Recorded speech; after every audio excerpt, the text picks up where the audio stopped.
Fear of rejection will be a thing of the past after this. Let's talk about what you can do to crush that fear of rejection so that you never live with it again. What is fear of rejection?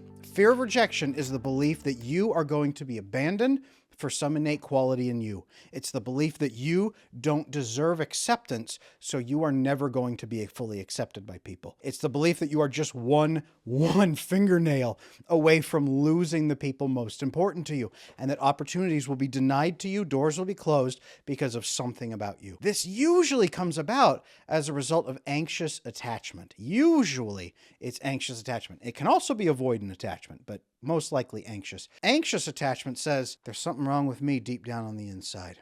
It makes everybody else reject me and abandon me if they see it. So I got to lock down, keep everything shut down, and not let anybody see who I am on the inside. But that doesn't work in relationships. In fact, the closer you get, the more at risk you are. This is why people with fear of rejection and anxious attachment style and insecurities, this is why they get more nervous the deeper a relationship goes. They get more frantic, more worried. They're thinking about it all the time. They're worried about rejection. I ran a community poll recently here on this channel, and I hope you check out those community polls. The information is helpful, and I run cool stuff on there. I just ran a giant viral meme that went gigantic if you want to check that out. But the reason that I run those polls is to know more about you guys, so I know what to talk about. This post right here came straight from one of those community polls, because the biggest thing I put on there was, what is your biggest fear in relationships? Number 2 was being misunderstood.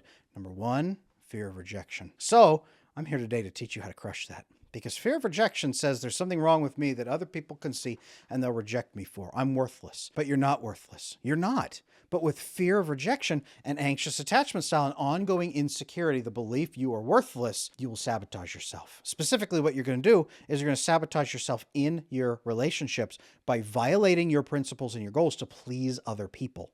You're going to try to make other people happy by doing things that are against your code, and you're not going to like yourself. In fact, you're kind of going to hate yourself. This is a lot of the reason that people with insecurities also live with self-hatred. In fact, they believe that's what makes them so bad. It's a self-fulfilling prophecy. I'm a bad person because I violate my principles, so I have to violate my principles to get approval from other people, but that makes me a bad person, so now I'm a bad person. It's this endless cycle. How do you end it? One mindset to rule them all. You crush your insecurity and fear of rejection by accepting who you actually are. And who you actually are is dictated by your goals. So the legacy you want to create in your life, who you actually want to be, and your principles, the things that you will never violate. Death before dishonor kind of beliefs, your values, your honesty, your integrity, your loyalty, your compassion, those good things about you that you say, this is the most defining feature of who I am, and I am ashamed when I violate it. Those pain points where you have violated your own beliefs, those are your principles. And your goals are the legacy. What do you want to create?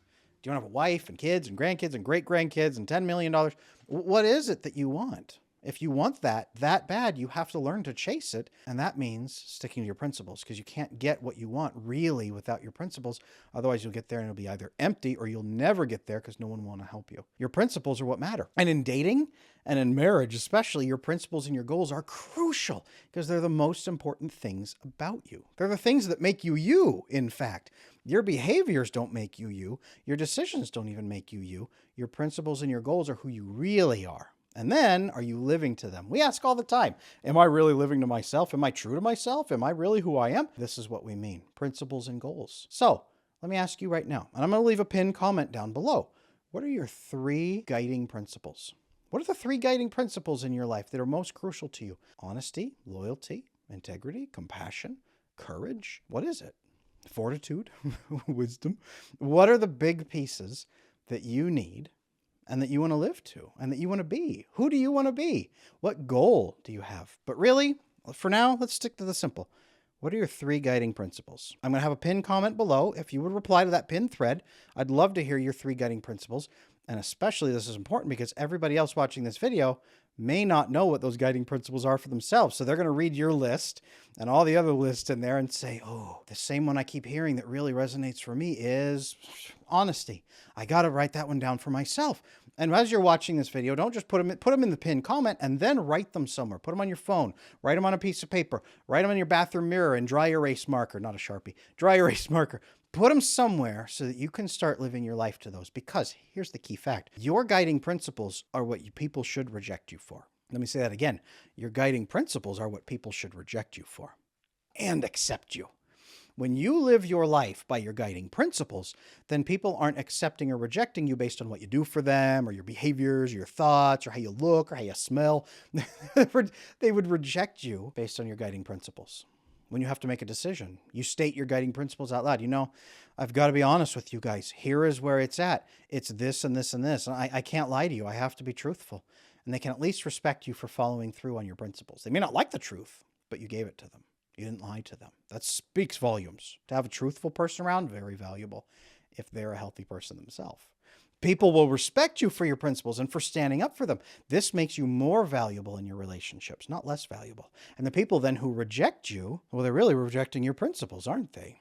The people who are mad at you for being honest, mad at you for having compassion for others, mad at you for having courage instead of crumbling under what they want, mad at you for your principles. Is that a person you want in your life? I'll wait for anyone who's going to say yes, but I'm not going to hold my breath because no, you don't want that person in your life at all. Now take a look at those 3 pinned comments, those 3 pinned guided principles and that you hopefully put in that thread. Are you willing to violate those every day for the rest of your life for somebody's approval? Are you willing to violate who you are for someone's approval, for someone to like you? This tells you if they're a good person in your life or not. We talk about toxic relationships, right? This is how you can tell if someone is honest or toxic or healthy or unhealthy. Red flags, green flags. Unhealthy people will reject you for your principles. That's a badge of honor. You should be so lucky as to be rejected for your principles. Stop and think for a moment. If you're afraid of rejection, you're watching this video, right? The video is called, A Mindset to Conquer Rejection. That's at least what I'm titling it here for this moment. One mindset to conquer rejection. Okay. Why would you watch this? Well, maybe you're afraid of rejection. Maybe you are. Sorry to call you out, but hey, it's okay. A lot of the people on this channel, as I learned from my community poll, have fear of rejection. So you're afraid of this rejection. How great would your life be if people only rejected you because of the guiding principles that you held? Would you be afraid of that? Probably not. It would suck. It sucks to be rejected. But man, what a difference in your quality of life. Would you be afraid anymore? Would you live every day agonizing over, oh no, what are people going to do to me for not lying? What are people going to do to me for being courageous? I'm not enough of a coward and they're going to punish me. Could you live your life that way? Would you sleep better at night knowing that you were only getting punished because you had principles? I mean, this is called in many ways, called a martyr in some ways, but at least you could sleep at night. You wouldn't hate yourself anymore, right? In fact, the more punishment you take on, what is that Skeletor meme? Oh, joke's on you, I'm into that.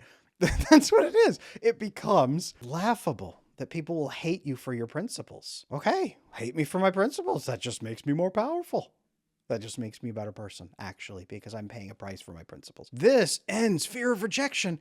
I don't want to say it turns like into a fetish for rejection, but it makes it tolerable where you can go to bed at night and say, you know what, so-and-so rejected me, and you know what, healthy people will see you get rejected for your principles.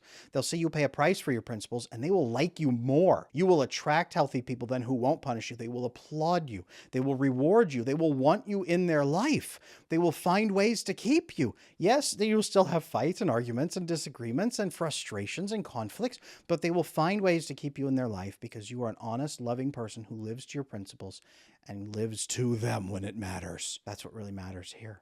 That's what the guiding principle is supposed to be. It's a guiding principle. It guides you and it guides other people to you. If you have lived with fear of rejection, fear no more and live no more under the threat of rejection. Live your whole life around your principles. Make them your honor code. Make them the thing deep down on the inside that you live to and you make all your decisions based on it. Do this and you don't have to be afraid. Can you do that? I bet you can. For more information on this, on how to find these guiding principles, I've got my book, Slaying Your Fear. There's a link down in the description. It talks about this step and finding your guiding principles. It also talks about the next several steps about applying those principles in relationships, how to have conversations based on those principles, how to build out your life so you don't worry anymore, how to be at ease and at peace with yourself, and how to build healthy relationships with people who share those principles with you. Check out my book, Slaying Your Fear. It's available on Amazon. It's also down in the link below. You can pick it up from my website, adamlanesmith.com. And you know what? Make sure you leave that pinned comment down below. Give that a thought and put your 3 principles down there. Commit today to living your principles. I want to hear what they are, and I want everybody else to see what they are too. Plant your flag and live to them.